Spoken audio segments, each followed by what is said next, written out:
आपल्याला भरपूर जणांना मेथी खायला खूप कंटाळा येतो. आज मी बनवली आहे एक वेगळ्या प्रकारची आणि साधी सोपी अशी मेथीची भाजी. खूप छान लागते, इझी देखील आहे आणि टेस्टी देखील आहे. तुम्ही एकदा खाल्ल्यानंतर विसरू शकणार नाही, अशी टेस्टी लागते आणि सगळे खातील अशी भाजी आहे.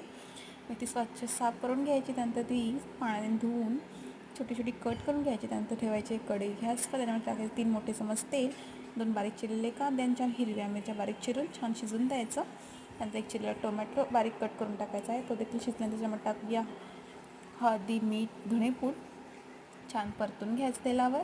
त्यानंतर आपली चिरलेली मेथीची भाजी त्याच्यामध्ये टाकूया.